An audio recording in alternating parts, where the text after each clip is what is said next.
SkyBridge's Anthony Scaramucci on Donald Trump, Gary Gensler and bad press.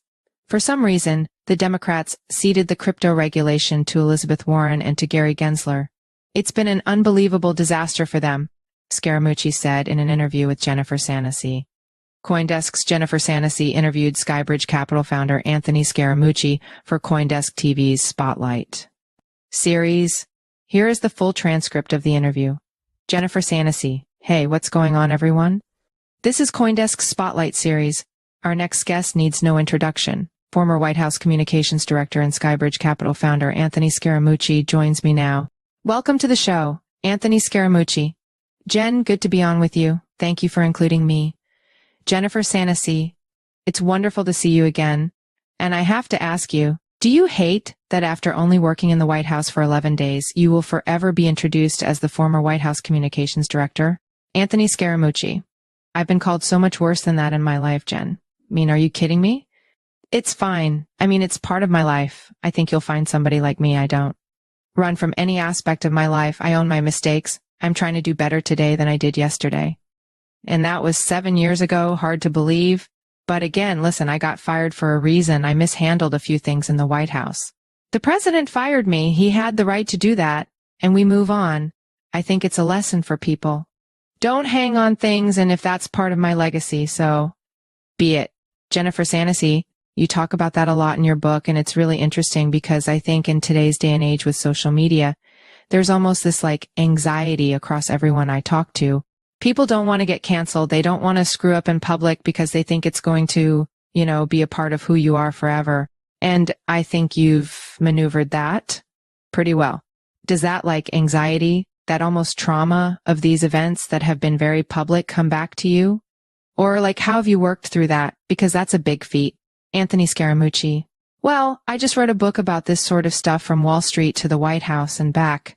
I basically write in the book that if you're having a bad day, unless it's a health reason, it really can't be much worse than the day I had on the 31st of July, 2017, where I was blown through the front door of the White House, excoriated by all the media, cable news pundits, late-night comedians. It was a rough go. I mean, they were impersonating me on Saturday Night Live, and so you can take your mindset and you can decide which way you want to go. You can play a victim and say what was me, or you can laugh about it and ride with it. And that's your mindset. You've got to make a decision about that. And I've lived by, and not always, and not perfectly, but I have lived by what my grandmother used to say to us as kids. What other people think of you is none of your business. I remember coming home in the 2nd or 3rd grade complaining to her that there were boys in the cafeteria that were being mean to me. And I remember her scoffing at me, saying that I was absolutely ridiculous and wear big boy pants and don't listen to or ignore all that. And nothing is more true in the fishbowl of social media that we live in, or negative articles that could be written about you. I will say this, though, when we're doing well at SkyBridge, we don't get a lot of positive articles written about us. There's an expression in the news media, when it bleeds, it leads. And so people like the train crash. I know President Biden's experiencing this right now. Would be a more interesting media story if he departed from the race as opposed to stay in it, And so we are doing this to each other now. You have to make a decision either to ignore it and keep writing or let it absorb your thinking. I mean, one of the reasons why we're having so much stress psychologically in our society, even the Surgeon General is saying this now, is that we have a tendency to read the comments that others say about us on social media. And I would tell people, ignore that stuff. It has no relevance to you. Jennifer Sanasie. I think that's great advice. I sometimes read the comments and it doesn't do good things. I gotta just stop doing that. Anthony Scaramucci. No, Kellyanne Conway, the first day when I joined the White House, pretty good day. Did a press conference. I was upstairs in the 2nd floor of the West Wing and Kellyanne Conway took my phone from me and she shut off all my notifications. And she says, don't even look at these things, just do your job. And I kept, that was one of the bright spots from the White House. My first day was pretty good. My last day was pretty bad. But I have left my notifications off for the last 7 years. Jennifer Sanasie, really smart. Think I'm going to adopt that strategy. The last time we spoke, I was a little tough on you. It was. After the FTX fallout, that was another media frenzy that you had to go through. I know you were very close with Sam Bankman-Fried. There were business deals between the two of you. You publicly spoke about that relationship. When you look back at that now and you look at what the industry has done since then, I know you've answered this question before, but I think it's pertinent to revisit it. What lessons have you learned from that time, and how have you embedded that into how you operate today? And more specifically, as you're running SkyBridge and looking more at crypto? Anthony Scaramucci. I think it's a great question. I think that question, the answer to that question has evolved since you and I were talking about it. You know, when you were, and by the way, you were doing your job, which I respect. It was a tough situation. I think one of the things I like to do in tough situations is face the music. I just want you to imagine me reporting that I am now a hero on CNBC. Sam, who's a brilliant guy, he's the Mark Zuckerberg of crypto. He's bought 30% of my business. We're to have this generational transfer of knowledge, and we're going to go out and help him grow his business, grow our business, etc. Such great excitement. 9 short weeks later, I'm back on television having to tell people, unfortunately, I sold my business to somebody that we didn't know it at the time, but he was guilty of fraud. He was convicted of fraud, and he's serving in jail cells. In a jail cell is a very, very painful experience. So I went from hero to zero in a 9-week period of time. And it was a terrible situation for me, but I do think, one, you have to face the music. You have to tell people what happened, how it happened, why you were involved with it. Number 2, I think you have to live your life with integrity, because I believe if you live your life with integrity, there's always opportunity for you. I can't tell you the number of positive things that happened to me after that debacle. And so when I sit here and reflect upon it now, I guess the good news is it looks like the investors are going to get their money back. Now, a lot of those investors, you're a crypto journalist, so you know a lot of those investors are sore. Why are they sore? They're sore because they owned a Bitcoin or they owned 2 Bitcoin. It got dollarized at $17,000 a coin. Those coins went to $60,000. So they should technically have $120,000, but they don't. They have $34,000. But I think life being what it is, we adjust our expectations. And I think people are going to be happy that they got that money back, because back in November of 2022, they were probably thinking, man, I'm probably not going to get much money back. And so that's number 1. So stay in things. Don't get yourself overly disillusioned. And I think the other thing, the other big lesson of all this is there was lots of fraud in the industry, lots of over-leverage in the industry. No, people in the industry don't like Gary Gensler. I attended an event yesterday in Washington, D.C., with a number of legislators and Anita Dunn from the White House talking about why we in the industry need bipartisan positive crypto legislation. We shouldn't let one party hijack it versus the other. And you, Mark Cuban, and he said I could say this, I'll say it. Mark Cuban said, just make sure if you leave this room and people are going to report about what happened in this room, make sure people know that I'm on record saying that I want Gary Gensler to be fired. And I said, okay, I'll make sure I share that with people. Particularly people like Jen at CoinDesk. The point about, well, I'll ask him to, but the point that I'm making here is that weirdly Gary helped the industry. Jennifer Sanasie, you gotta tell Mark to come on and share that with me. Anthony Scaramucci, I'm going to explain why he more or less broke the law by not approving the Bitcoin ETF. There's an administrative law that says you can't be arbitrary and capricious. And of course the futures ETF was approved. And so it would have made sense that, you can't be arbitrary in the administration of law. The cash ETF should have been approved shortly thereafter. He delayed it. He lost the lawsuit as a result of that. But that delay, that 12-ish month delay, the bottom fell out on the industry. All the fraud got exposed. All the over-leverage in the industry got exposed. And I think it's a sturdier industry today. And I think those prices for Bitcoin are actually less levered, more sturdy. And of course, we have these ETFs that have gained a tremendous amount of cash inflows since they started in January. 3 lessons. Number 1, something bad happens, get out there early. Talk to people like Jen at CoinDesk or go on the air, explain it. Number 2, live your life with integrity. I didn't do anything wrong in that situation. I spent 4.5 hours with the Department of Justice. They had no problem with anything that I did. And life goes on. And then the third thing is, if you're in something and you believe it, stay in it. We have been remarkably rewarded at SkyBridge by doing. Jennifer Sanasie, I want to get back to the political conversation in just a second, but I have to ask you on the topic of FTX, do you still talk to Sam or his family at all? Anthony Scaramucci, it's been a while. I haven't talked to Sam. I know that my friend Bill Cohen went to go visit him in prison. I think it'd be tough for me to do that because of the fraud that was perpetrated against me and my clients. I do feel bad for Sam. I know this, shouldn't be saying this, maybe because I got raised Catholic. I have a soft spot for Sam. While I'm sore at him for what happened, I have forgiven him and I've moved on. And a politician at some point in the future commutes that sentence. I don't want to see him be in jail for 25 years. People will more or less get their money back. He's got some issues, mental health related issues. And I hope that there's, some level of rehabilitation for Sam in the Jennifer Sanasie. I think there are people who had a really bad experience, I guess you could say, during the FTX's debacle. People are likely going to get paid back, like you said now.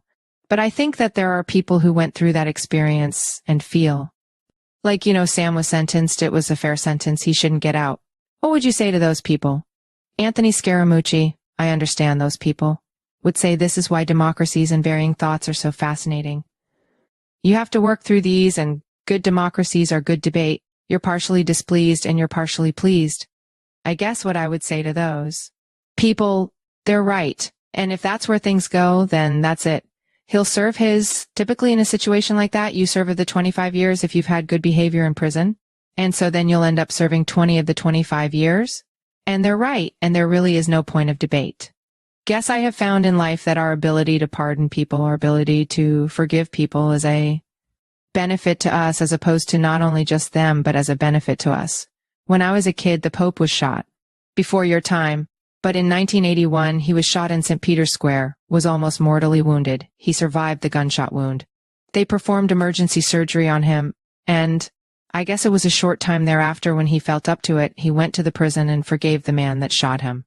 And a lot of people said, okay, well, that's above the call of duty of a human being, but it was a sign of his Christianity and a sign of the teachings of the religion that he was in. So I got raised Catholic and I think about things like that. So that's me. Other people are in another direction. We could have the debate.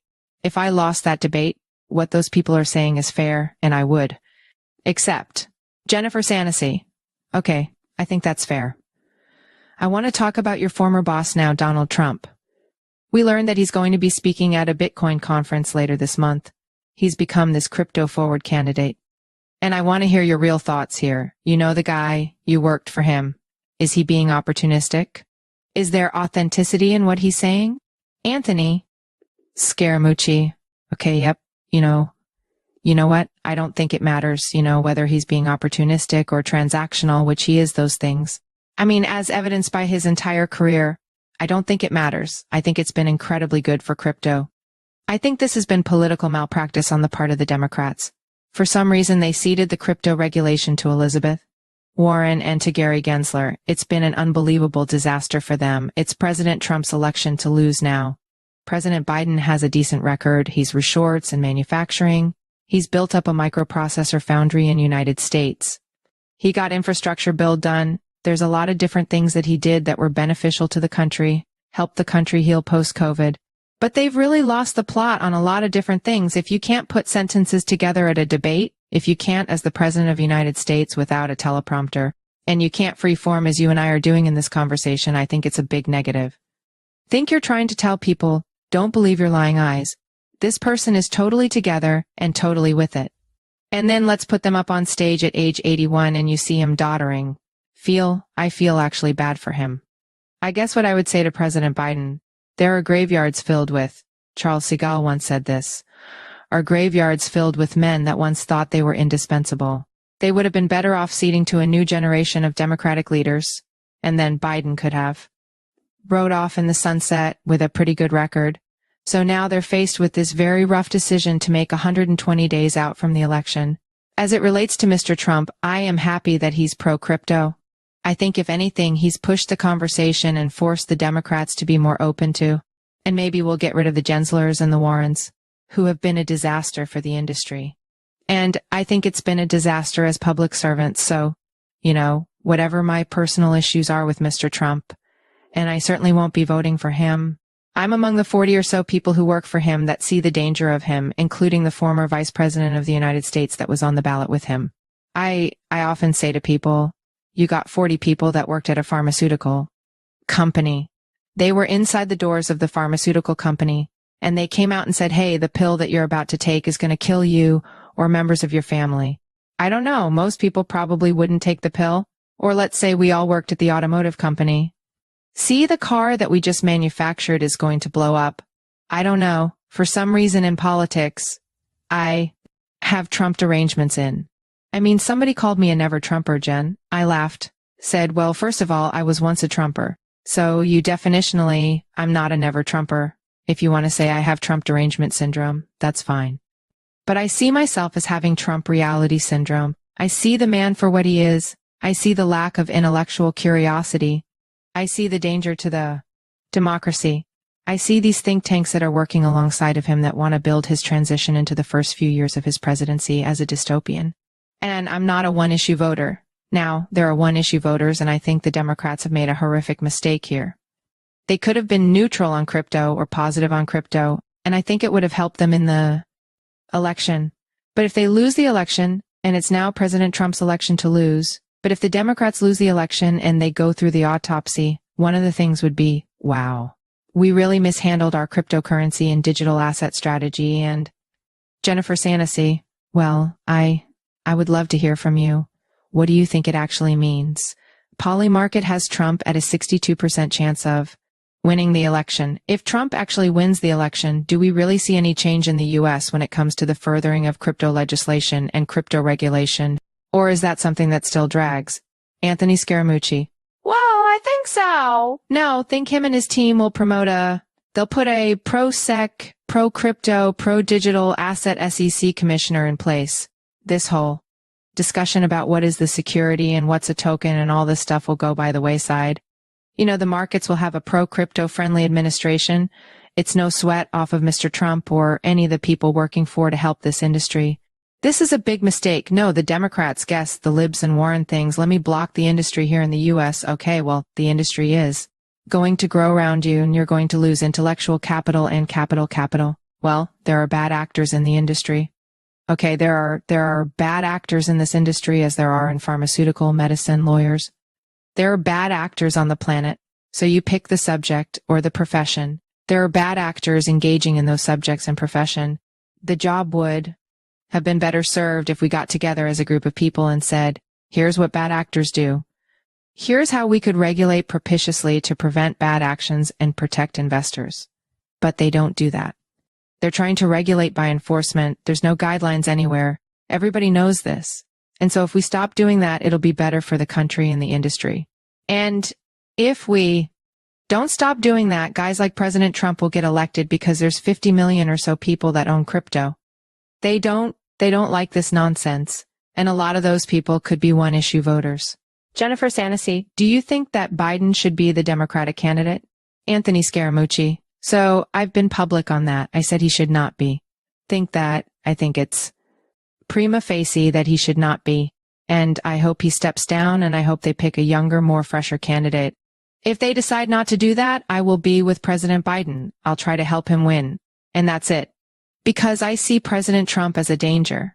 If Trump wins, it is what it is. I'm American. I love my country. Dissent is a positive force in the United States. Jennifer Sanasie. And talk to me about this scenario. If Biden is not the Democratic candidate, it's someone else. What does that mean for crypto, in your opinion? Anthony Scaramucci. I would be positive. We've to get rid of Elizabeth Warren and Gary Gensler. I think that would give them the opportunity to reset things. I think they would get, remember, Biden's got a lot of acolytes in the White House with him that are directing policy. And I think a new person come in and say, hey, don't know those people, don't care. Let's start. Jennifer Sanasie, have you been following the Polyfi tokens at all? Anthony Scaramucci, I haven't. No, not that familiar. Jennifer Sanasie, they're, meme coins that are people making bets on Trump and Biden. It's just silly. I was curious if you were following that. Anthony Scaramucci, yeah, no, I haven't followed that. So maybe I'm getting old. I don't know. That's not something I would follow. Jennifer Sanasie, yeah, you don't have to. It is a little silly. I know on a more serious token that you have a $100,000 Bitcoin prediction by the end of the year. For you, what needs to happen to get? Anthony Scaramucci, well, I think we got to get through the FTX situation and, I'm sorry. I meant to say the MT Gawk situation because I want to bring up FTX in a second because they're conjoined. If we get through the MT Gox situation, the Bitcoins and I'm going to be a recipient of some of those and I'm not selling mine. If we get those and the marketplace digests those, concomitant to that is the FTX situation. Let me tell you what that is. There's $16 or so billion of cash. Jennifer Sanasie, we're not through it yet. Okay. Anthony Scaramucci, that's going to be unleashed by the bankruptcy estate into the account holders of FTX. Now, some of those people, as we pointed out, are sore. They feel that they are owed more than that because their Bitcoins or tokens went up. But, getting that cash, $16 billion, could 5 or 10 billion of that re-enter cryptocurrencies. It's possible. And that could also create some buying pressure in the marketplace. But I think just in general, the selling cycle has started on Wall Street. And I do believe that model portfolios will have 1, 2, 3, 4% Bitcoin over the next 3, 4, 5 years. There's less supply of Bitcoin and it will push the prices. Jennifer Sanasie. All right, Anthony, we are running low on time. And just before we go, I do have to ask you, there was an article published in Bloomberg today.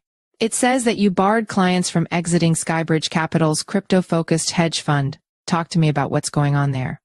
Anthony Scaramucci. So I actually didn't read the article. I know this is an article from Kathy Burton, who wrote my financial obituary last May. She basically said we were going out of business and our performance was terrible. And there was some truth in the article from last May. We did have bad performance. I didn't like the fact that, she sat for an interview with me for 3 hours. She offered no counterdote to her obituary to SkyBridge's. Lo and behold, and I hope this is in the article, we've had very, very good performance amount allowed to talk about it, but hopefully it's in the article, and then Kathy's trying to say that I'm blocking people from leaving. But that's not what happened. What happened was people bought our fund. We have a prospectus. A prospectus allows us to set the redemptions. We have redemptions every 6 months in our fund, and we can set them from 5 to 25%. They're set at 5 right now because some of the wirehouses at the bottom put sells on our fund.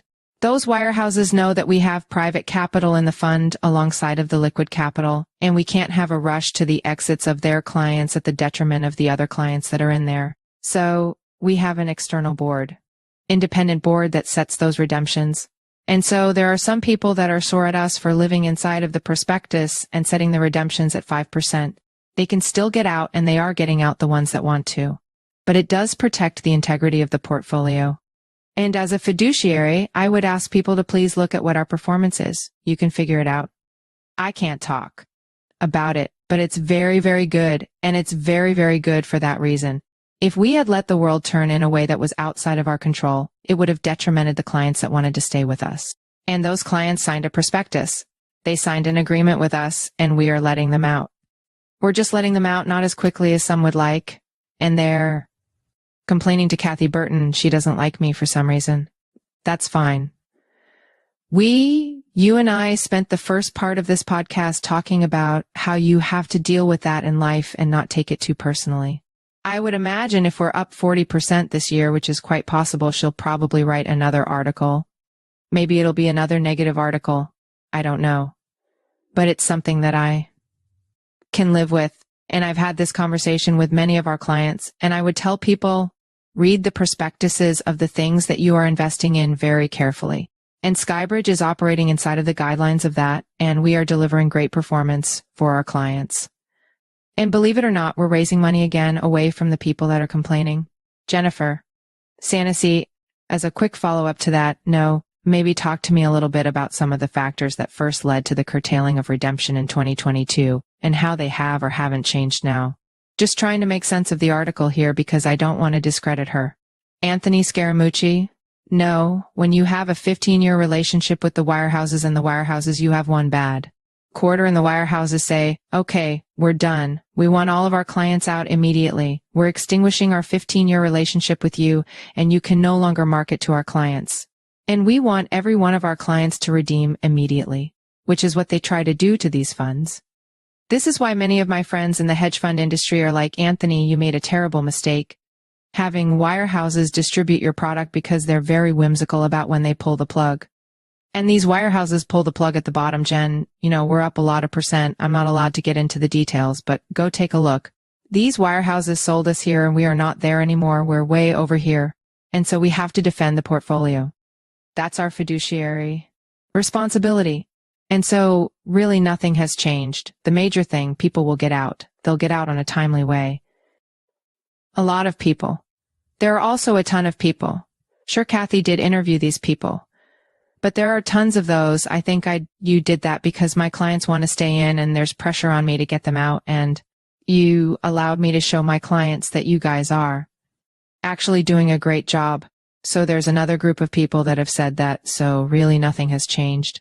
I love the attention though. I have to be honest about that. So hopefully she'll write another article. You'll invite me on and we'll talk about it again. Jennifer Sanasie, that is something we have learned about you, Anthony, is that you don't shy away from the attention. Anthony Scaramucci, yeah, it's no problem. Tell Kathy I say hello. If I dated her in high school and I hurt her feelings or something like that, tell her I'm sorry about it. Didn't mean to do Jennifer Sanasie. We gotta wrap it there, Anthony. Thank you very much for joining us on this episode of CoinDesk Spotlight, and I'm sure we'll talk to you soon. Anthony Scaramucci, great to be on with you. Have a great weekend.